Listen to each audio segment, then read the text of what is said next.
Is it possible to perfectly merge a Mac and PC into one single setup?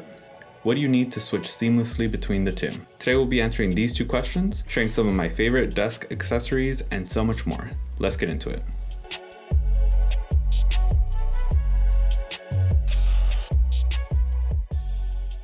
If you're new here, my name is Luis, and I have a background in human-centered design and engineering. And for the last 10 years, I've worked to design and understand technology that puts people first. If you're interested in learning how new pieces of technology can actually make a difference in our lives, hit that subscribe button so you don't miss any of my upcoming videos. I value transparency, so to that end, you should know that I purchased every single piece of technology and accessory on this desk with my own money. None of these products were sent to me, and this video doesn't have a sponsor. You should also know that this desk setup is 10 years in the making. I didn't go out and buy all of the things on this desk from one moment to another. All this to say, if you're looking for inspiration for your own desk setup, feel free to take from mine, but don't feel like you need to spend a ton of money to be happy with your own setup. Take it slow, it's all a work in progress anyways. Now, welcome to my comfort zone. A simple yet effective place that serves three key roles in my life. The first, my 9 to 5. My career that pays the bills and allows me to exist in an ever increasingly expensive world. I have the opportunity to partially work from home, and all that work happens here. Second, where I began this content creation journey. For years, I've thought of what it would be like to create videos in my style and sharing my passions with anyone willing to listen. And third, the gaming battle station, where some battles are won, a lot are lost, but always a place of peace after a long day. Since my first console as a kid, the Nintendo 64, I've always been a console gamer. This past year, I finally jumped ship and into the world of PC gaming. What a wild ride it's been, but I'll share more of my thoughts later in the video. With all that said, let's see how this one desk can serve all three of those purposes. We'll start on the left side of the desk and work our way across, and if you wait until the end, you'll see some surprises under the desk too. So first on the desk, we have this Belkin MagSafe 3-in-1 wireless charger. This is great for charging multiple devices in one convenient place. It can charge my phone, AirPods, and watch all at the same time. It may not be the fastest way to charge each device, but the convenience and space-saving design makes up for the slower charging speed. Next to this charger are my Audio A2 Plus speakers. These are great desktop speakers. They are relatively small, but still provide great sound when listening to music or monitoring audio while editing videos. The biggest pro about this specific model is that it allows for two connection types, a wired connection and a Bluetooth connection. I've set up the wired connection with my PC and use Bluetooth for my Mac's audio. This way, I can use the same speakers for whatever I'm doing on the desk. I've set the speakers on these stands, which I 3D printed myself. You'll see that 3D prints are a common theme in my setup, but we'll get more into that in a bit. Credit to the Workplace Hero for designing these to fit perfectly with these speakers and the other popular Kanto YU2 speakers. The stands look great and also feature a hidden compartment when you pull out the front drawer, which is a nice touch. You'll of course find the links to these specific 3D print files along with everything else I talk about in this video down in the description. Next up is the Ember Mug 2, a great working companion that helps keep my coffee or tea warm. I have a tendency to take a long time to finish my coffee or tea, which would normally mean my drink would cool down long before I finished it. When I was gifted this a few years ago, that all changed, and now I use this mug every single day. With a charging coaster here on my desk, I also don't have to worry about charging the mug, which would otherwise be the biggest con of having an electric mug. Right under the mug is the Grove-made desk mat. To help frame the aesthetic of the desk, I got this really nice Grove-made matte black desk mat. It's high quality and has lasted well over these last 3 years I've had it. It has a few scuffs and bends here and there, but served its purpose well, and I think it really helps to break up what would otherwise be an all-wood desk texture. I also find that it's really nice to have a visual separation between the keyboard space and the other accessories on the desk. Speaking of other accessories, let's talk about the Grove-made pen. Anyone who knows me knows how much I enjoy stationery and pens, so after years of thinking about buying this pen, I finally did it. While it is expensive, and quite frankly, more than I would have thought I would be willing to pay for a pen, I'm happy I purchased it. It is made of solid aluminum and feels really premium, with a nice hefty weight to it. I also got the stand for the pen, which provides a nice way to both display the pen, but also know where it's at. because let me tell you, for as much as I enjoy pens, I can never seem to keep track of them. The key feature of the pen is that it features a replaceable ink cartridge system, so you can replace it with just about any of your favorite inks. Speaking of keeping track of things, this UgMonk analog productivity system has been a nice visual and tactile way to keep up with everything I'm trying to accomplish. Nothing quite beats out crossing out a desk on a physical piece of paper, and these compact cards are perfect for just that. They offer an aesthetic and minimal way to keep track of your to-dos or anything else you want to keep track of. If you buy into their productivity system, you'll get the stand and a set of today, next, and someday cards. Overall, I really appreciate the thoughtfulness in the design of this productivity system. Recently, I've been experimenting with a more minimalist stand I designed and 3D printed to hold a single card, which works better for the current layout of items on my desk. The wooden stand is also very well made, and the thoughtful design is a really nice touch. Sometimes you need more space to jot down ideas, thoughts, or a shot list, and that calls for a notebook or journal. I recently picked up this disc-bound journal that is pretty cool. It has a nice look to it and high quality paper. The most unique thing about this journal though is how you can take out the pages without tearing them. And if you decide that you actually didn't want that page removed, you can reinsert the page anywhere in the journal thanks to this well-designed disc-bound cutout system. Next up is the Creator Micro by Work Louder. This handy piece of tech is super satisfying to use and has also really helped me improve my workflow in Adobe Illustrator. During the pandemic, my wife and I found ourselves with a lot of extra time, and after months of going back and forth, we decided to use that extra time to start a small business. That small business was making travel and national park inspired apparel and stickers. Given our affinity for traveling and exploring the great outdoors, we thought it was a natural fit. So using my design background, I was able to create a complete collection of all 63 national park stickers and a national park calendar, all using Adobe Illustrator.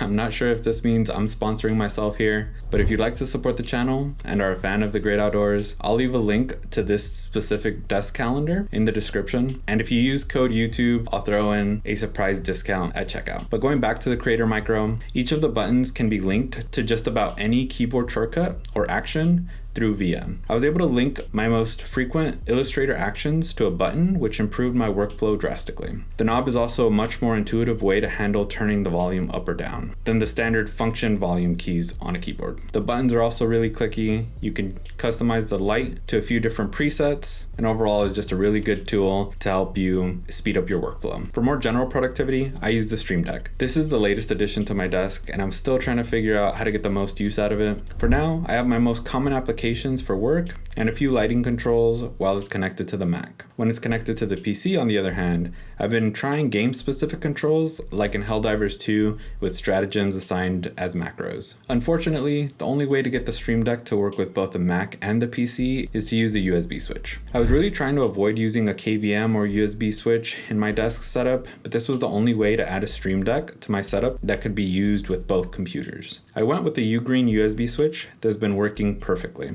It also comes with an extended button if you need to keep the switch itself in a hard to reach place.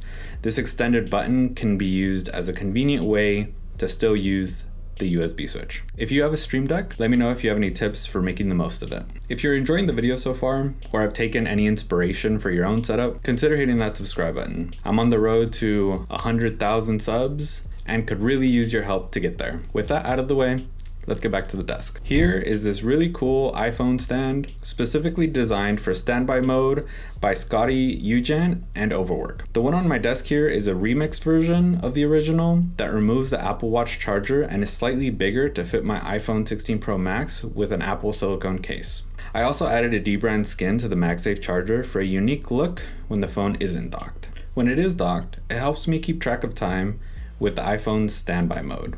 Again, shout out to the original designers. They created an excellent design, and this remix version is just a more minimal take on that great design. When I'm using the Mac, I have the classic Apple Magic Keyboard. It's sleek, simple, and with a super long battery life, I don't have to worry about charging it that often. But when I do, I have to dig around for a lightning cable, since this is the last device I have that still uses the lightning port. Paired with the Magic Keyboard is the mouse that feels like it's on every YouTuber's desk, the Logitech MX Master 3S. It really is that good. From the ergonomics to the near silent clicks, it's really well designed. My favorite feature though is using the gesture control to switch between apps and desktops. This feature alone helps me maneuver through my workspace at lightning speed and keeps me productive. It has really grown to be the single feature that I can't live without on a mouse. But when it's game time and the PC is turned on, I swap the Magic Keyboard for the Razer Deathstalker V2 Pro. It's a wireless 10 keyless gaming keyboard that has a low profile and linear optical switches, which means low latency and theoretically more wins, but your mileage may vary by skill. I also swap out the MX Master 3S with the Razer DeathAdder V3 Pro. It's a great gaming mouse and works well with the Razer keyboard thanks to the Razer Hyperspeed wireless dongle. This one dongle allows you to connect both the keyboard and the mouse at the same time and have high performance, low latency gaming sessions that stay stable even in noisy wireless environments, which I would say is definitely the case for my desk setup. Okay, so let's talk about the PC. This is an Alienware Aurora R16. It's packing a liquid-cooled Intel i9 14900KF processor. It has two M.2 SSDs, a 4TB Samsung 990 Pro, and a 2TB WD Black for 6TB of total SSD storage. It has 32 gigs of DDR5 memory, Wi-Fi 6E, and an NVIDIA 4090 for good measure. This PC has been an absolute pleasure to game on. I should have jumped into the PC gaming world a lot sooner, especially when it's paired with this monitor. This is the Alienware AW3225QF, and albeit a difficult naming scheme, it is a beautiful 32-inch 4K display with a buttery smooth 240Hz refresh rate. It's NVIDIA G-Sync compatible. The response time feels non-existent at 0.3 milliseconds. And most importantly for this hybrid setup, it has a DisplayPort 1.4, which supports 4K at those 240 Hz, and two HDMI 2.1 ports, which also support 4K at 240 Hz, but also variable refresh rate. Those are just the basic specs, but if you're interested in a more in-depth review of the PC, monitor, or anything else on this desk, go ahead and let me know in the comments, and I'll add it to the list of upcoming videos. No gaming setup is complete without a gaming headset, and this is the best wireless gaming headset I've ever owned. The SteelSeries Arctis Nova Pro wireless headset comes at a hefty price, but packs a ton of great features. The build materials are great. It combines a premium look and a really comfortable fit. The ear cups are replaceable, so if they ever start to degrade over time, you can simply replace the ear cups instead of the whole headset. Or you can also replace them with a cooling gel alternative to add a bit more comfort and personality to your headset. The two most useful features that aren't found on most headsets are this hidden retractable mic and the replaceable battery, which allows you to swap batteries quickly and never worry about charging your headset again. The headset not only comes with an extra battery, but the base station is also a charging station. So if you find yourself with a dying headset in the middle of a gaming session, you can swap out the batteries in a few seconds and get back to the game right away. The desk itself I purchased 8 or 9 years ago from IKEA. It took quite a bit of sanding, several coats of wood treatment oils to get it to a smooth quality desk finish. It's 61 inches wide, 29.5 inches deep, and 1 inch thick. It has evolved several times over the years, starting with it resting on the classic Alex drawers from IKEA as well, to now being on sit-stand legs, but I'll get into that in a minute. Unfortunately, it looks like this one was discontinued several years ago. All of IKEA's current options are some sort of veneer, particle board, or MDF combination, but if you're looking for a long-lasting desk surface, I would say buy a nice piece of solid wood, and with good care it can last you a really long time. In my case, close to a decade, and it still looks good as new. During the pandemic, like a lot of office workers, I was forced to work from home. Without a commute and an office to walk around in, I spent most of my days sitting at my desk, only to be followed by sitting at my couch to unwind for the evening. Basically, sitting all day with the only main exception being our evening walks with our pup, Xena. I quickly realized the drain this was having on my physical and mental health, so I decided to check out if a sit-stand desk could actually help. Since I really liked my desk, I was looking for just the sit-stand legs and found these autonomous desk legs that had great reviews. I purchased them and quickly realized how great of an addition they became to my setup. The flexibility of working from multiple positions throughout the day was an absolute game changer. The additional benefit of being able to slide my chair under the desk also really helped to make the small home office space feel so much bigger and more maneuverable. Okay, so let's talk about the first item under the desk. Here's the one piece of tech that makes my Mac setup perfectly seamless, connecting everything with a single cable. I purchased this CalDigit TS4 Thunderbolt 4 dock back in 2022. Again, an expensive purchase, but from the moment I set it up, it became like the central nervous system for the Mac side of my setup. I'm able to connect everything from the Stream Deck, the Creator Micro, the webcam, monitor, and so much more to my Mac with one USB Thunderbolt 4 cable, while also charging the Mac with 98 watts of power. Although it doesn't have an HDMI port, it does have a DisplayPort 1.4, which if you remember earlier, the monitor also supports, meaning I can get the full 240 Hz refresh rate at 4K while working on the Mac. Although I did have to play with the resolution to find an image scale that wasn't too difficult to read, because at 3840 by 2160, everything is so tiny. If we take a look at the rest of the underside of the desk, you'll see this very unique cable management system. Here's what my cable management looked like originally. Then I came across this Underware 2.0 customizable cable management system and was immediately hooked. The biggest problem when it comes to cable management with a sit-stand desk is you need all of the cables to move with the desk or have slack so that nothing is unplugged or ripped out when going from sitting to standing. So my initial solution was to drill some wire baskets I found on Amazon to the underside of the desk. And that worked for a long time. Whenever I would change something on the desk, I would dig through the cables, hopefully pull out the right one, and call it a day. But you see, I like to keep things organized. And after a while, the basket of cables just simply had to be addressed. After doing some digging, I found this honeycomb grid system and the customizable cable management attachments from the Genius Duo Hands-On Katie and Blackjack Duck. I'll have links to all of this in the description, but the general idea is that you take this honeycomb grid system, drill or use adhesive to secure it to the underside of the desk, plan out how you want your cables and other items laid out under the desk, customize, and then print out the parts you need, resulting in a super clean cable management solution. And the best part is you can move things around easily as you change up your setup. It definitely took quite a bit of time to plan and print everything out, but I really like how it all came out. It's not perfect and there's still some things I need to figure out, mainly how to run the cables across the sit-stand legs to the CalDigit dock, but even as it is now, it's way better than the basket of cables I had before. You may be wondering, if the PC takes up so much space on the desk, where does the Mac go? If you guessed under the desk, you'd be right. Using these 3D printed under desk mounts, I can securely keep the Mac under the desk and next to the Thunderbolt dock. And using the single Thunderbolt 4 cable, instantly have access to all my peripherals. If you're curious what the specs are on my Mac, this Mac is a 16-inch MacBook Pro that is fully maxed out with an M2 Max chip, 2TB hard drive, and 96 gigs of unified memory. This Mac was a massive upgrade from my previous Intel-based Mac.